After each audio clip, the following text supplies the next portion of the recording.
Hola, buenos días, ¿qué tal? ¿Cómo estáis?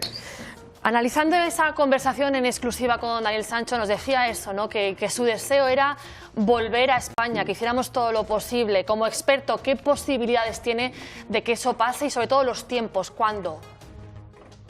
Bueno, como bien decíais, Tailandia es uno de los países más exigentes a la hora de ejemplarizar situaciones con turistas y es un país donde los derechos humanos no están muy presentes, ¿no? Sí que es cierto que deberá haber una instrucción ahora, deberá haber un estudio para ver si se lleva a juicio o no. Entiendo que hay indicios suficientes como para que haya juicio. El juicio deberá ser en Tailandia y tendrán que absolverle o condenarle y es en ese momento cuando podrán iniciarse los trámites penitenciarios para que él empiece una condena en Tailandia. Eso es lo que tiene que hacer. Para volver a España harán falta entre 6 y 10 años de condena en Tailandia antes de poder empezar a hacer los procedimientos para poder cumplir su condena aquí. Bien, es cierto que... Sí, No, quería preguntarle a qué pena se enfrenta, cómo es el Código Penal en Tailandia. Hablamos de que es muy duro, se habla incluso de pena de muerte. Sí, el artículo 288 del Código Penal tailandés incluye la pena de muerte para los tipos de asesinato con premeditación. Ya sería algo parecido en España al asesinato con alevosía, ¿no? Entonces, lo que es posible, como bien decíais, que se le condene a pena de muerte, pero hace mucho tiempo que en Tailandia no se condena a nadie a pena de muerte. Hace algunos años un español fue conmutada la pena por el rey de Tailandia a cadena perpetua y cambiaron una cosa por la otra. Y es después de entre 6 y 10 años, como digo, en esa cárcel que le toque, habrá que buscar una cárcel que sea buena, ¿no? En Tailandia, porque no todas son exactamente iguales, donde se podrá empezar a pensar en el traslado a España para el cumplimiento de la pena en España. La cadena perpetua en España no existe, pero sería sería algo así como un asesinato con alevosía que serían como 20 o 25 años, que tampoco se cumplirían, porque los 25 años es más de los 20 años que puede cumplir una persona no condenada por terrorismo en el Estado español, ¿no? Él nos habla de su situación allí, de cómo le está tratando la policía, insiste mucho en el buen trato que está recibiendo. ¿Puede ser que esa confesión del crimen sea un atenuante a la hora de ser juzgado? Bueno, en principio hay que tener mucha cautela, ¿no? Y ver cómo se ha producido esa confesión. Claro. Porque, claro, una confesión suele ser atenuante.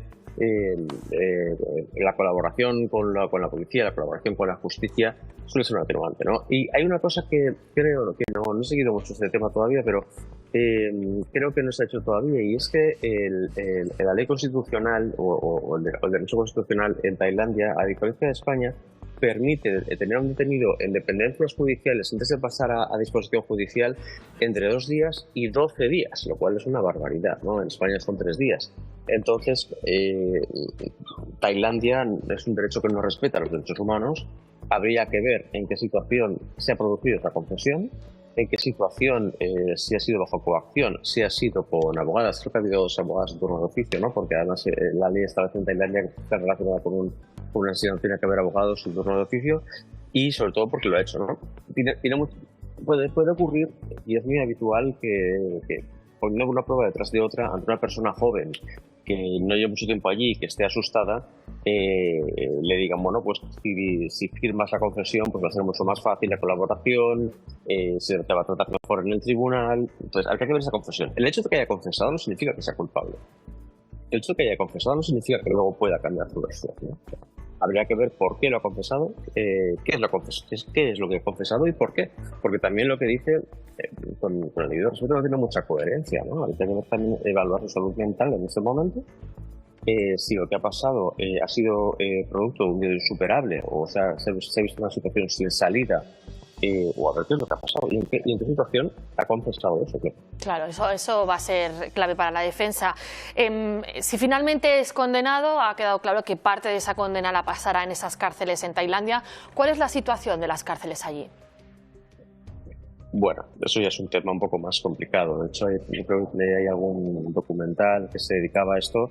Desde luego no es como una cárcel europea, ¿no?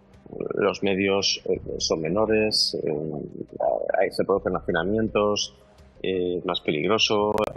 Digamos que los funcionarios bueno, pues no responden de la misma manera que responden en Europa, entonces hay que estar un poquito más pendiente, ¿no? Pero bueno, yo creo que lo primero que tenemos que hacer es tener cautela, ver qué es lo que ha pasado, hablar con el chaval, que sobre todo también lo que decían de las embajadas, ¿no? De permitir que los embajadores hagan el trabajo diplomático, porque también no es cierto una cárcel que Claro.